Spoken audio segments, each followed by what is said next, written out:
Welcome to The Explainer. Today, we're heading high up into the mountains of Pakistan to get to know the Kalash people. We're talking about a culture so unique it actually celebrates death, and it's so isolated that its origins are still a huge mystery. Okay, just let that sink in for a minute. Imagine a place where the most fundamental ideas about life and death are turned completely upside down. A place where a person's final journey isn't something to mourn, but a reason for a massive, joyful party. Yeah, we're talking about a culture where women have the freedom to just elope with the man they choose, and where the whole community, the entire community, gathers to feast and dance to celebrate a life that's been lived when someone passes on. So, who exactly are these people?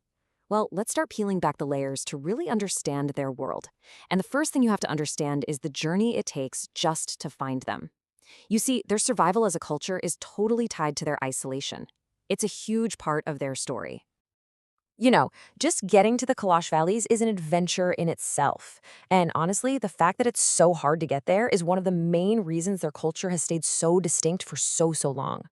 So deep inside northern Pakistan, you'll find three valleys that the Kalash call home: Bumbaret, Rumbar, and Barir. But what's really striking here is the population breakdown. Out of about 12,000 people living in this area, only 3,000 to 4,000 are actually Kalash. We're talking about a tiny group holding on to this incredibly rich cultural heritage.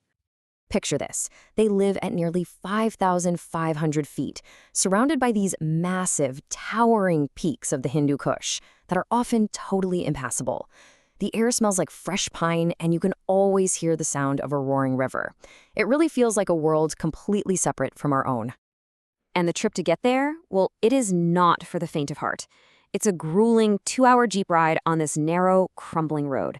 You've got a raging river on one side and steep mountains on the other. And the risk of landslides is so real, so constant, that a lot of the locals actually think it's safer to just travel by mule. And it's this exact isolation that has preserved some truly mind-blowing customs. So let's start with how they handle two of life's biggest moments: death and marriage.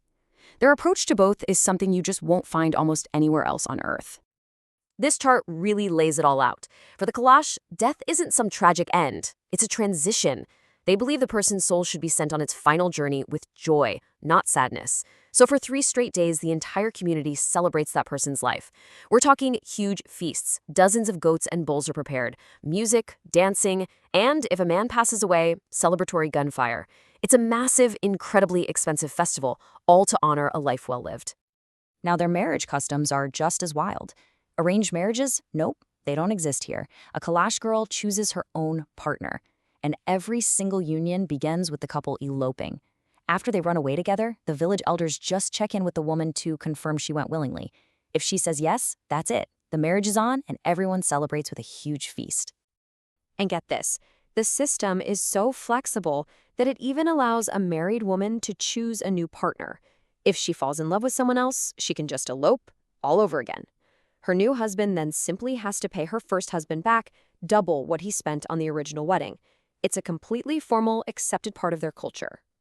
All right, let's talk about the world of Kalash women, because this is where their society gets even more distinct. Their lives are shaped by ancient traditions of purity and community, which leads to a totally unique way of life, with specific rules and even separate spaces just for them. At the very center of this is a place called the Bashaleni. It's a communal house built away from the main village, and it is a fundamental part of a Kalash woman's life.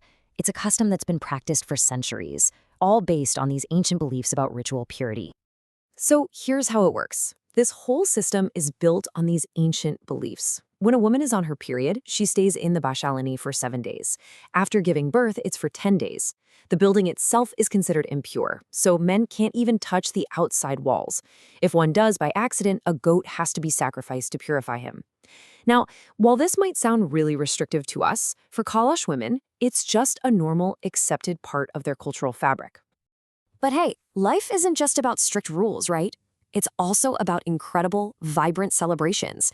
The Kalash calendar is built around 3 huge festivals that bring the entire community together in this explosion of color, music, and dance.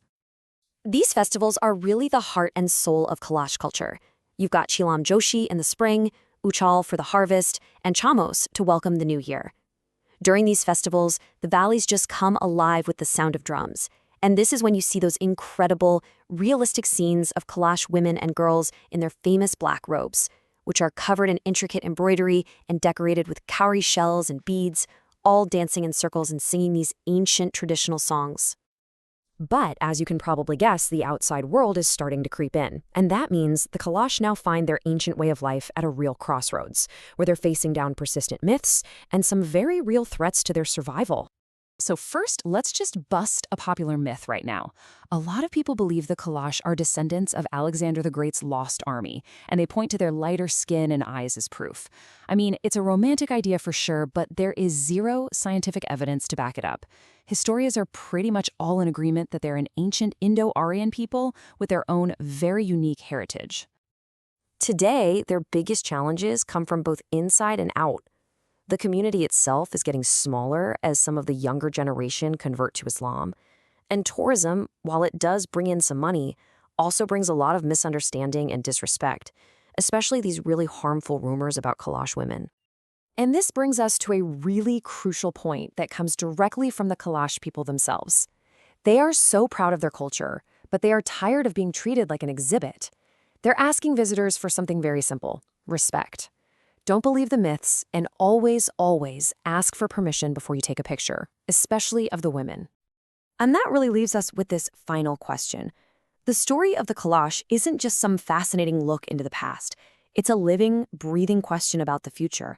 In a world that's more connected than ever, how does a culture like this hold on to its identity without just becoming a tourist attraction? The answer? Well, it's being written right now, day by day, by the Kalash themselves in those 3 small valleys up in the clouds.